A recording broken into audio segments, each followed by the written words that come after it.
Vamos falar agora a respeito da chapa encabeçada pelo pré-candidato Fábio Novo.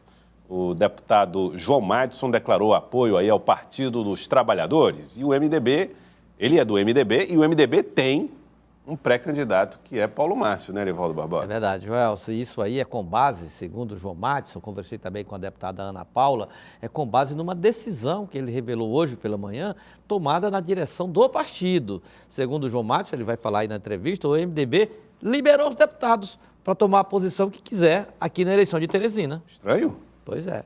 Vamos ver. Nós tivemos uma reunião segunda-feira, onde ficou definido que os deputados poderiam tomar a posição que achasse mais conveniente. E nós sabemos que o presidente da Assembleia, meu amigo, a quem eu tenho grande admiração, sou grato por tudo que ele fez aqui nessa casa, por todo o nosso partido, mas eu tenho uma posição que é muito clara. Eu não voto num candidato que não tenha apoiado o Rafael na campanha, que não tenha votado no Lula. E o candidato que está surgindo no MDB é um candidato que não votou nem no Rafael e nem no do Lula. Por isso, e lógico também, eu tomei uma decisão de eu pessoalmente votar no deputado Fábio Novo. E essa decisão foi anunciada ontem, eu chamei ele no meu gabinete, conversei e tomei essa decisão de votar. Tanto eu como a deputada Ana Paula também já tomou essa decisão. Vamos esperar os demais deputados, cada um é independente para tomar a decisão melhor. Mas no meu caso específico eu já tomei essa decisão e vou acompanhar o deputado Fábio Novo aqui em Teresina. Bom, Erivaldo, eu ia até falar aqui, Erivaldo, e qual vai ser a reação do MDB? Mas pelo que ele está dizendo, o MDB já decidiu essa liberação. Então ele está fazendo isso com base já sendo respaldado por uma decisão política do MDB, né? Uhum. A instância do MDB, me parece, a instância, quando envolve os deputados, é executiva estadual, né? Reúne sempre às segundas-feiras, ele informou aí, deu detalhes, reunião nesta última segunda-feira, em que lá a executiva teria liberado os deputados estaduais para tomar a posição que achar conveniente, aqui no caso de Teresina, né?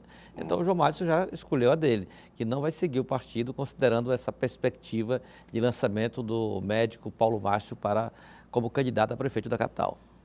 Surpreende, Sávia, essa decisão de um MDBista importante, que é João Madison, decidindo um apoio claro, declarado a Fábio Novo?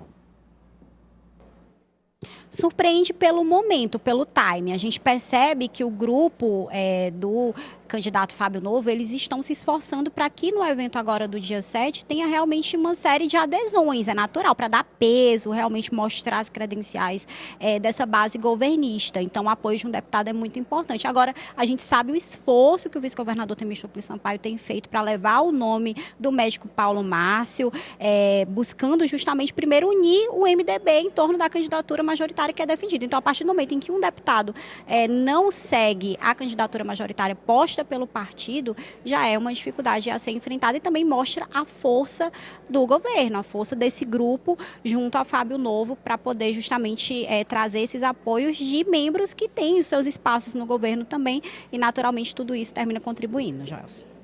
Muito bem, tá aí. Agora, outro assunto, Sávia,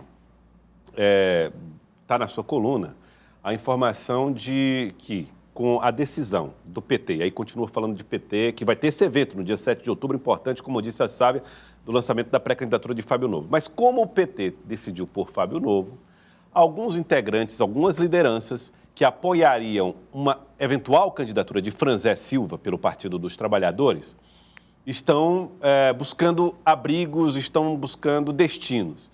E um deles seria ligado ao PSD de Georgiano Neto, que é do MDB, essa loucura que ficou essa questão da federação, olha, dessa aliança PSD e MDB. Como é que está essa questão e o que de fato essas lideranças devem fazer abrigadas no PSD? Olha, a gente tem o Podemos, que ainda não anunciou o apoio, a gente tem o AGI, a gente tem o Rede, que são os partidos que faltam anunciar o apoio. O Partido da Mulher Brasileira, o PMB do Tiago Vasconcelos, já fez esse anúncio para Fábio Novo. Então, existe essa expectativa, por exemplo, o Podemos, né, que é comandado por Fábio Abreu, eu apurei nos bastidores que tem uma divisão ali, tem uma parte que quer apoiar de fato Fábio Novo e tem uma parte que quer esperar um pouco mais, né? Toda essa questão do tempo do calendário é muito importante na política. E o AGI tem uma chapa proporcional já montada, segundo eu apurei, existe um esforço do PSD para pegar essa chapa do AGI e colocar na chapa do PSD, ou seja, todo mundo está preocupado com essa formação de chapa também, os vereadores, porque eles sabem que existe uma vinculação direta entre ter um candidato majoritário, esse candidato ajuda a puxar voto e ajuda a estruturar, trabalho do candidato majoritário, estruturar as chapas proporcionais, porque são os cabos eleitorais, é quem vai pedir voto de fato e organizar eventos nos bairros, em todas as regiões. Então, existe esse esforço aí de pegar, de certa forma, o espólio daquele grupo que estava com o Franzé Silva e trazer para as chapas proporcionais dos outros partidos. Pré-campanhas estão virando cada vez mais aqueles programas do Silvio Santos. Você tem que escolher a porta certa. É verdade. Só uma delas vai lhe levar à Câmara de Vereadores, Elivaldo. É verdade. E aí você tem que saber qual é aquela que tem as condições para que você possa tomar... A sua estratégia seja mais adequada. Adequada, porque às vezes o projeto vai por água abaixo quando você faz uma opção partidária equivocada e que não é compatível com a expectativa de votação, mas aí depois vem a compatibilidade política que também tem que existir. Então são esses ajustes que marcarão as agendas de lideranças políticas que estão de olho no mandato da Câmara Municipal aqui de Teresina. Para você ter uma ideia, Joelson, há casos em que o vereador teve uma determinada votação em 2016, foi eleito ali na marra. Em 2020, foi buscar a reeleição, teve mais votos do que na primeira vez e não conseguiu a reeleição. É desse jeito. Então, é uma situação que requer, de fato, essa cautela. E, sobretudo, lá na base da Prefeitura de Teresina, existe esse debate muito forte para saber quem é que vai ficar no partido das densidades eleitoral assim, maior, potencial eleitoral maior, médio, pequeno, para saber realmente fazer a distribuição. Já esse debate chegará também na federação formada pelo PT, PCdoB e PV, aí, embora já a gente fale sobre esse assunto PV, mas é uma situação que também que vai ser uma aliança mais robusta. Agora, a gente percebe já, sabe, uma certa dificuldade na coalizão progressistas, União Brasil e PSDB. A gente percebe uma ação forte na parte majoritária, mas na área proporcional a gente percebe um certo marasmo na formação dessas estratégias proporcionais. E isso tem provocado uma certa preocupação de lideranças que gravitam em torno dessas três legendas. Aí, Sábia, comentar alguma coisa dita pelo Elivaldo aí sobre essas questões?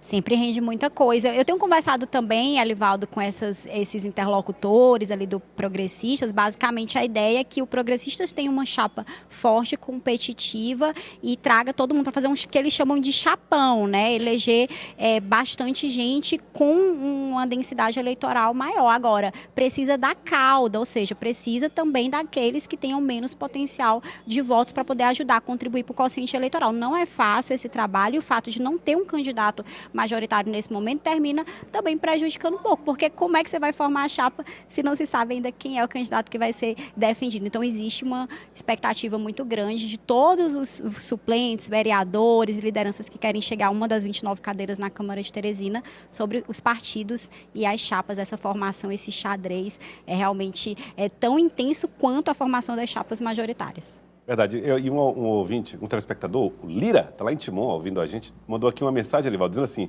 James Guerra pode ser citado como exemplo de quem escolheu estratégias erradas. Correto. Ele está fazendo aqui essa avaliação, né? Porque ele foi candidato a vereador, mas não conseguiu se eleger, apesar da boa votação. Outro exemplo, Gustavo Gaioso, superintendente da SAAD, também da mesma forma, não conseguiu a reeleição. E assim são vários casos. Agora, essa situação aí das chapas proporcionais realmente está pegando exatamente por isso.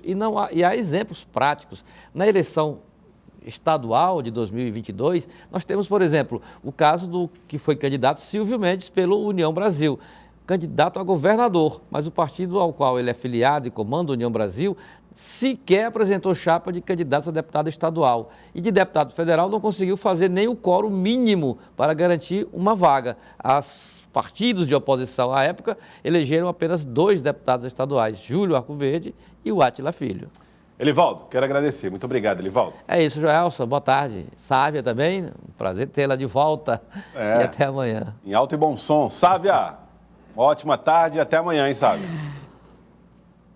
ótima tarde. Depois de conversar com vocês e com a nossa audiência, a tarde fica maravilhosa. Até amanhã. Amanhã, Sábia Barreto aqui com a gente. E você também, ó, um abraço, muito obrigado pela sua audiência. Nós voltamos amanhã a partir do 12h15 com o Jornal do Piauí. Até lá, tchau, tchau.